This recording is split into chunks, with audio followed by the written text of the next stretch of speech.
मधु और शिवा के साथ जो पुत्र के रूप में उनके पुत्र धन की जब क्षति होती है तो इससे दोनों काफी परेशान रहते हैं। समय बीतता है, तब मधु एक दिन अपने पति शिवा सक्सेना से कहती है कि अगर आपको कोई एतराज नहीं हो तो हमारे बगल में ही हमारी एक मौसी रहती हैं, हमारी अपनी मौसी हैं, उनका नाम रंजना है और वह जो है ना लिफाफा बनाने का काम करती है। अगर आप इजाज़त दें तो हम मौसी के यहाँ जाएं, लिफाफा बनाएं, समय भी बीतेगा, थोड़ा मेरा मन भी लग जाएगा और कुछ आमदनी भी हमारी बढ़ जाएगी। पति इजाज़त दे देता है। मधु अपने मौसी रंजना के यहाँ आने लगती है, जाने लगती है, काम करने लगती है, लिफाफा बनाने का काम कर लेती है। समय बीतते लगता है, ऐसी हादसा और त्रसदी से वह बाहर निकल जाती है और वहीं पर उसका मधु का जो एक मौसी का जो लड़का होता है जिसका नाम नीरज होता है, नीरज भी अपनी माँ रंजना और अपनी बहन मधु के साथ काम करता है। वह लिफाफों को मार्केटिंग करता है, मार्केटिंग में बेचने लगता है। कहते हैं समय बीतते जाता है, सब कुछ ठीक ठाक चलने लगता है। भाई बहन जो होते हैं मधु और नीरज, दोनों में धीरे धीरे दोस्ती हो जाती है और कहते हैं कि यह दोस्ती नाजायज संबंध प्यार में बदल जाता है और प्यार इस कदर बढ़ जाता है कि भाई और बहन जो मर्यादा की दीवार होती है उसको तोड़ देते हैं। दोनों भाई बहन में शारीरिक संबंध स्थापित हो जाते हैं। जब जब मौका मिलता है तब तब ये दोनों एक दूसरे के करीब रहना, मिलना जुलना, जो एक पति पत्नी जैसा संबंध होता है वो करने लगता है। इसी बीच में समय आता है और वह तारीख होती है 16 अक्टूबर 2016 को।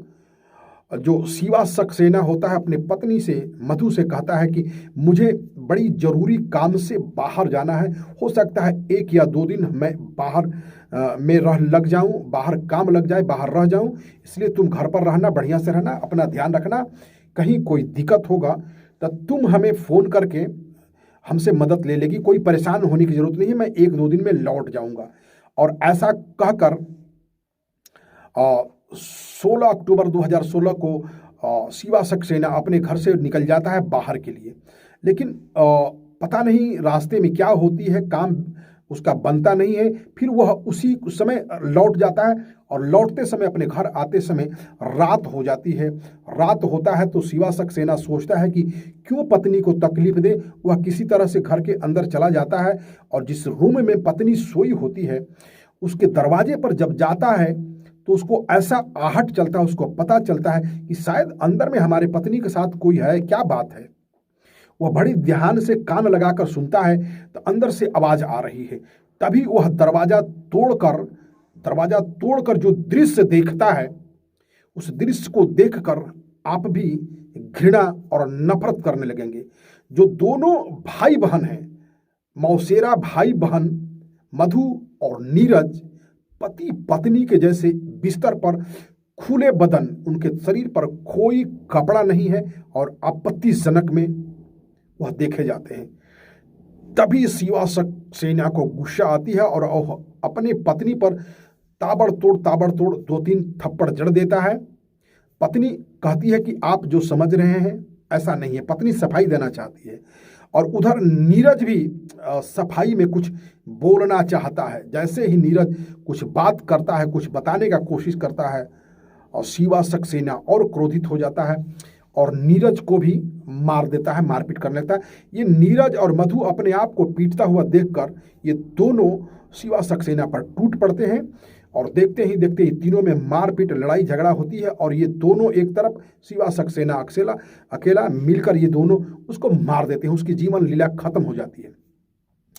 16 अक्टूबर की रात में यह घटना घटती है और अगले दिन 17 अक्टूबर को मधु और नीरज अपने दिनचर्या जो उनका काम होता है, काम पर जाते हैं, काम करके दिन भर से लौटते हैं। रात में, दूसरे दिन रात में उस घर के जो शव रखी गई थी, जो शरीर रखी गई थी शिवा सक्सेना का, उसका 3 टुकड़ा करते हैं, सेप्टिक टैंकी में डाल देते हैं। किसी को पता नहीं चलता है। जो लोग भी शिवा के बारे में पूछताछ करने के लिए आते हैं, उसकी पत्नी कोई ना कोई बहाना कर देती है। और 15 दिन जब बीता है तो जो मधु है कहती है मकान मालिक से कि अब हम इस मकान में नहीं रहेंगे, हमारा दूसरे जगह मकान मिल गया है, अब हम अपने मकान दूसरे जगह, वह दूसरे जगह किराया के मकान में चली जाती है। तभी 12 नवंबर 2016 को उसका जो है ना वह अपने उसका भाई आता है, मधु का भाई आता है, बोलता है कि जीजा जी कहाँ हैं, बहुत कोशिश करता हूँ, बातचीत नहीं हो पा रहा।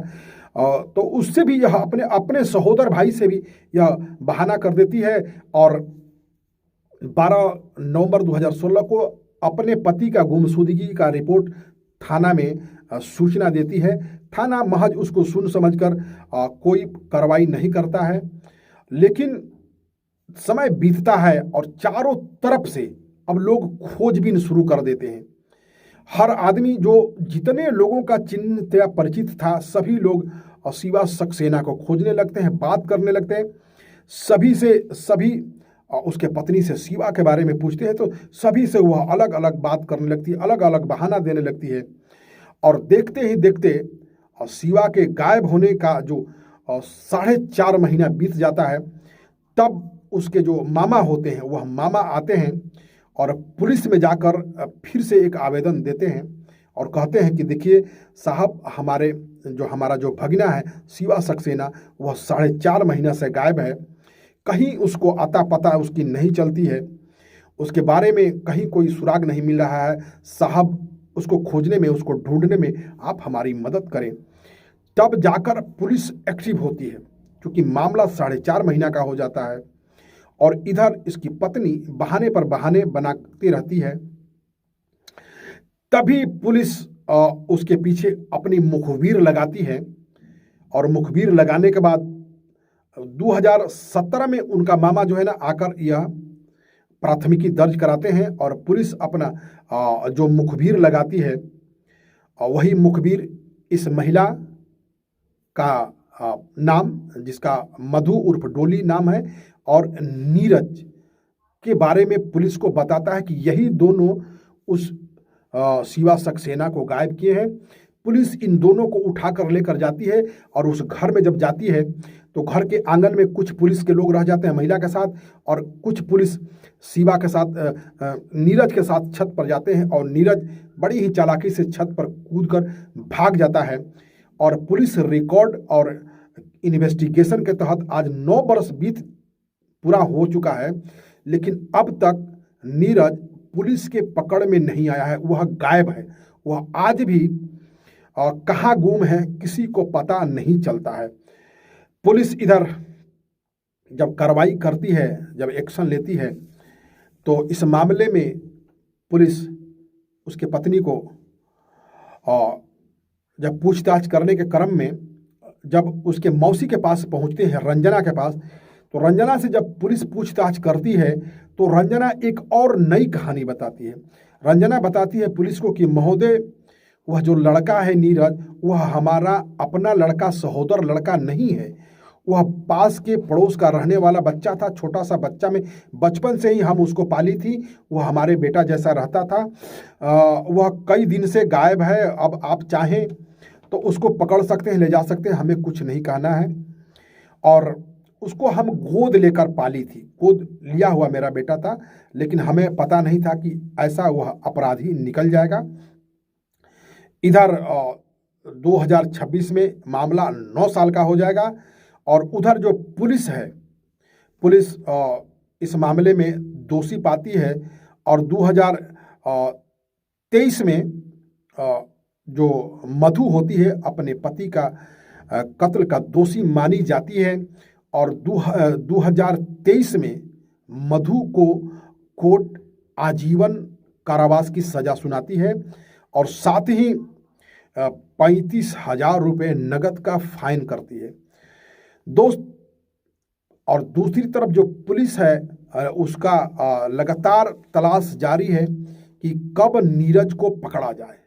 कभी ना कभी, आज ना कल नीरज पकड़ा ही जाएगा।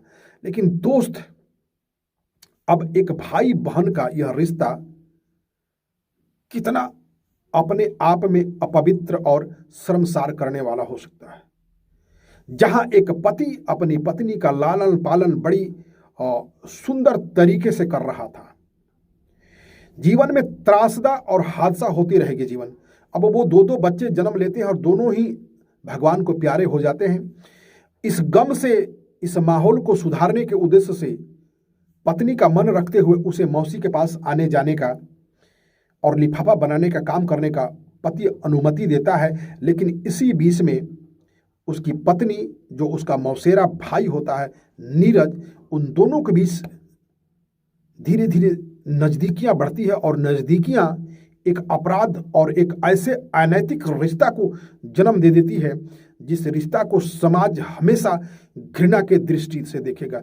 कहीं से भी समाज भाई बहन के बीच शारीरिक और नाजायज संबंध जैसे रिश्तों को स्वीकार नहीं करता है।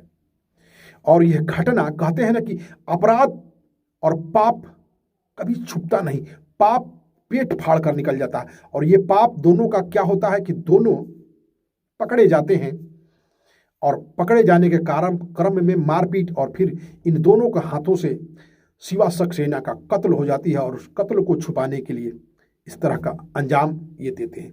दोस्तों, ये सत्य घटना सुनाना किसी व्यक्ति के पहचान कराना उद्देश्य नहीं है, बल्कि सत्य घटना आपको सजग, सावधान और सतर्क करती है। तो ये थी एक सच्ची घटना जो आपकी चेतना जगाने के उद्देश्य से हमने आपके साथ शेयर किया। मिलेंगे हम इसी तरह के अपने दूसरी सच्ची घटना के साथ। तब तक के लिए गुड बाय, जय हिंद। और आप अपना ख्याल रखें, ध्यान रहें, सतर्क रहें, सावधान रहें।